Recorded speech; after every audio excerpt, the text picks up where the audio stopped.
Let's do something stupid.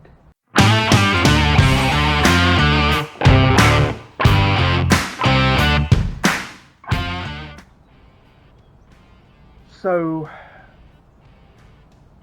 I said I wasn't going to videotape this, but I was talking to my friend Ricky Wallace, and after I told him the stupidity, dangerousness, and potential lethality, he said, get video footage. So here I am. Tell you what, my friends, they're the best. They're like, you gonna get killed? Video it. So anyway, I told him, I said, look, if I live, I'll put it on my channel. If I don't, get the SD card and put it on your channel. So if you're watching it on, this video on Wallace Knife Works and Homestead, it was nice knowing you. If you're watching it on my channel, huzzah, I lived. So let's talk about what's going on.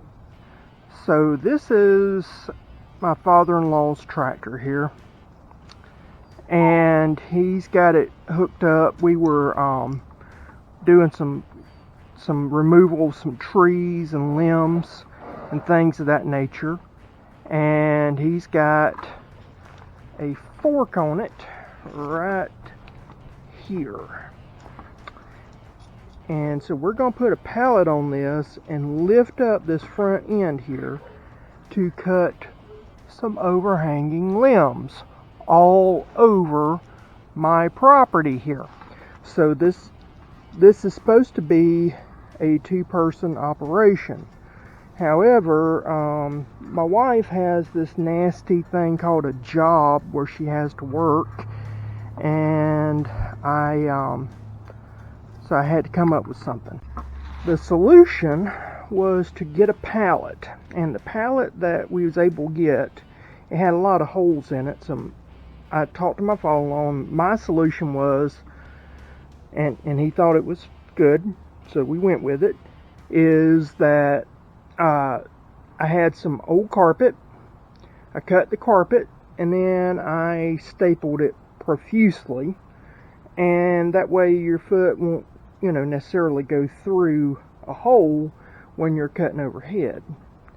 And so the idea was to put this on the forks over there, so that would go on the forks, and then put my wife on the pallet and lift her up, and then once I got her up to the right height, she would then take this pole saw here, it's a pole chainsaw, and she would then cut the limbs, which caused my mother-in-law to almost have a heart attack, and she was having so much anxiety over it. My wife, she feeds off of negative energy like a dysfunctional energy vampire, and so she decided, she amazed me, she actually made a joke, and she said, why don't we just do this and then take a ladder, which we got a ladder right here, and I'll climb up the ladder, and then that way he's not lifting me up and down, and it'll be less dangerous.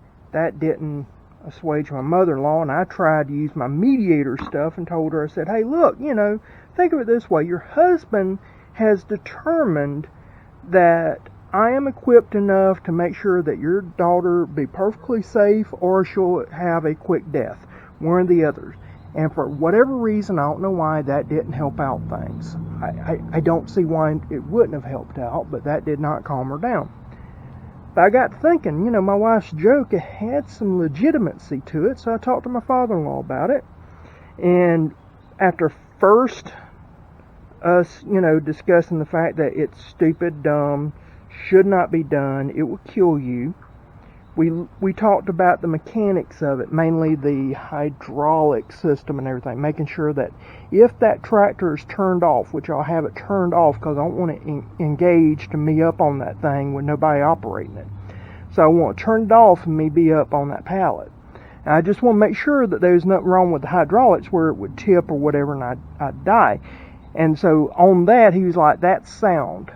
So then basically we just determined that would be a good idea, considering it's the worst possible idea I could come up with and would probably end up in my death. And then my wife, we talked about it for a good hour and a half. She was talking about trying to get a refund for this deep sea trip that I'm wanting to do, so she'd pay for my funeral. I swear, women have a negative attitude about everything. And using my deep sea fishing, that's just rude. But anyway, I'm going to lift this front end up once I get to where I want to cut the limbs, and then I'll have the pallet on it. You'll see that, and then I'll crawl up a ladder, and I'll put you somewhere where you can see in relative safety me cutting down the limbs, and if I fall, you get to see that. Remember, if somebody falls and gets hurt, it's hilarious, so please laugh. And then we'll go from there.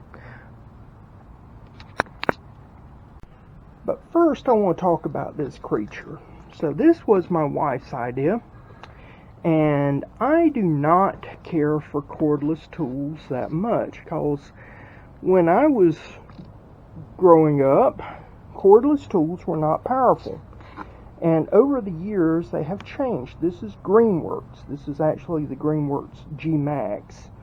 And it is a pole saw. There's this middle part right here, you can take it out and make it shorter or bigger or whatever. So it comes in 3 pieces: the cutting end, the power end, and then this middle extender.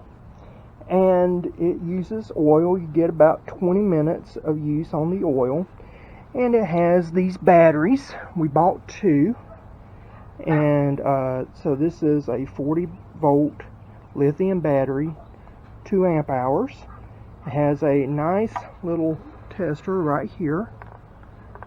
And the charger, everything on that, it charges fast. This thing has been a workhorse. Now, I normally give a lot of these tools a bad review. I talk bad about a lot of stuff, which you're not supposed to do on YouTube because they might pay you one day. But since I ain't getting paid, I really don't care, and I give my honest review. This right here, if you have an opportunity, get you the Greenworks G-Max. I think this is the most powerful one that they got out now. If something comes out that's more powerful, I may get it. I may get more Greenworks tools. I am loving this. This is such a great find. It was my wife. I huffed, I puffed, I groaned like an old man talking about how stupid it was and how it wasn't going to work. This thing, I love it when I'm wrong. And man, was I wrong about this one. This is a good tool. So now let's get everything set up, and you'll see the action. I'll probably fast forward it, and that way you won't have to see everything.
Lightning and starting to rain. So I showed the setup Now we're going to go inside. I'm going to turn off the camera since the waterproof housing is off of it. I'm going to take all the electrical equipment inside so it doesn't get messed up. We'll come back later to cut these limbs. Okay, so the frequent rainstorm is over with, but it does appear that the pallet has sagged a little bit. Sometimes on these tractors, the older they get, they kind of have some saggy hydraulics. That's the main thing I was concerned about. So I'm going to see if I can't fix this a little bit and kind of move it up a little bit. I don't remember it being this saggy, and I want to make sure it's a level platform.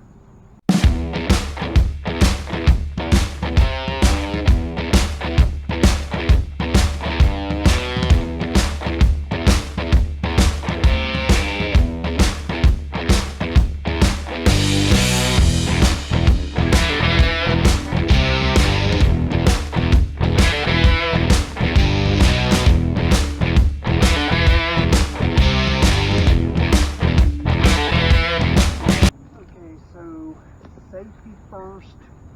You always want to make sure that you don't have your battery supply in until you absolutely need it.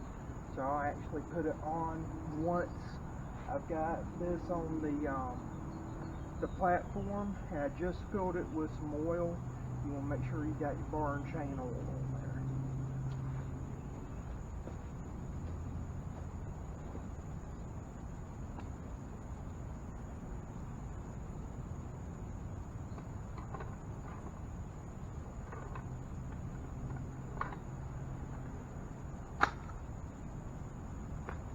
Also, I should state this is not a how-to but how not to do video, so don't be an idiot like me and do this.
doesn't look like much. I mean, I'm cutting, I moved the tractor a few feet over.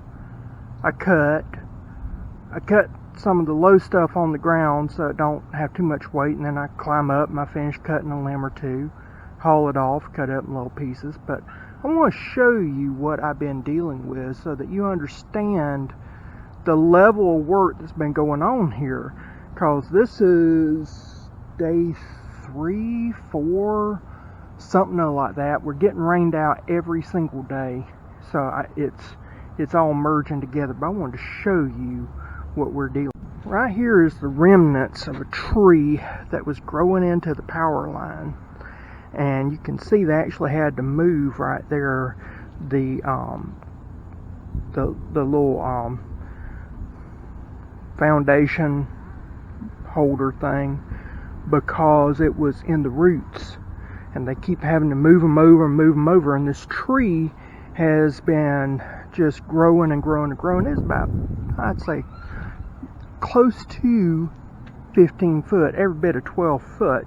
So what we did is we chopped down the tops, got the tractor. This is the root ball here, and so that right there is a good foot in diameter right there.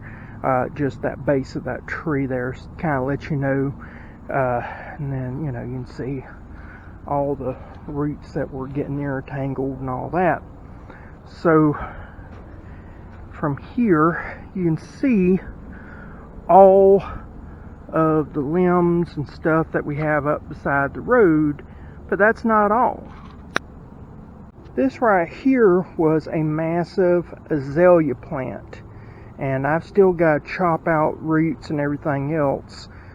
Somebody wanted the azalea, now they don't, and so I'm gonna have to get rid of the azaleas.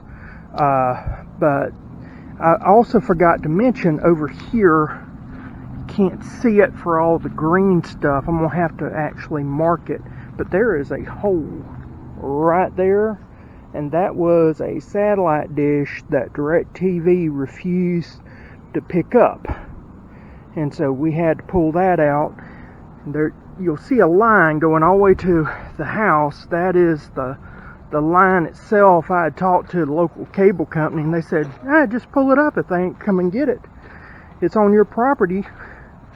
And so I had to pull all that line and disconnect it from the house. I've still got to disconnect that part right there, so that it's good. Then we got all these tree limbs here that I've got to move to the front once the city decides that they're going to actually do something. Then we have all these back here we got to do. But we've been doing a lot here. Now my wife's favorite thing now is the chainsaw pole saw. She loves that thing. I still prefer an axe, but oh well. Anyway, so she cut all the way up in here as far as she could reach before the tractor came. And then if we come over here,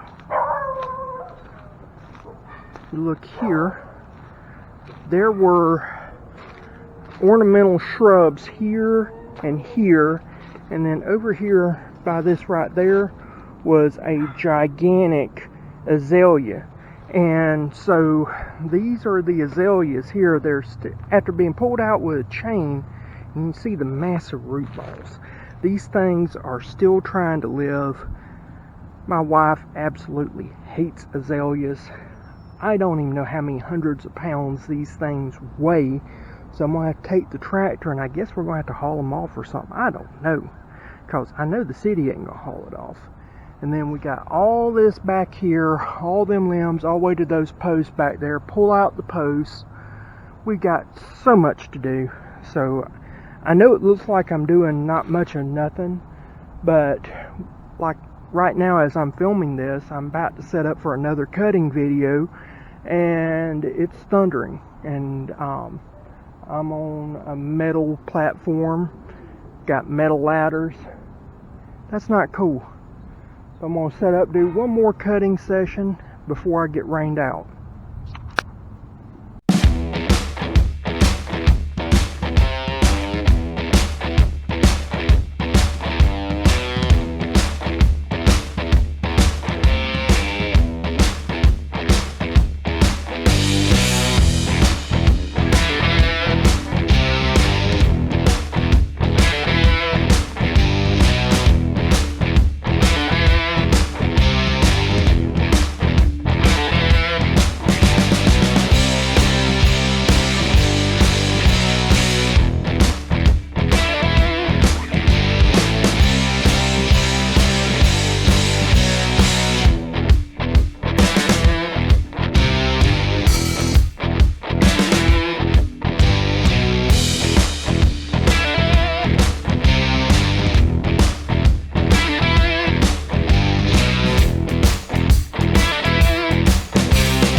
So this is day 2, and as you can tell, we've got a deluge.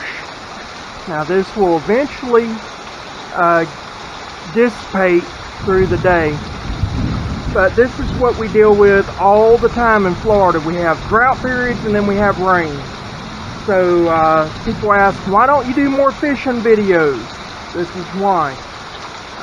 You never know when you're going to get caught out in this, and so something to be, cognizant of. Something else I wanted to show. Look at that right there. It's drooping down. I did not do that. So the hydraulics on this tractor, it does droop down over time, which is good to know. So that's another reason why I was concerned about the safety of this project. But as you can tell, I don't have to worry about that right now. I'll see you in a second. We'll wrap up this video. Okay, so before we close out this video and I do my outro, I did want to mention I've been playing around with some hand-tied bugs. I call this the ugly bug. It's made with scraps that you probably have around your house. This is for bluegill. I'm probably going to make a black and red one called a Tlanua, based off of a bird in Cherokee mythology.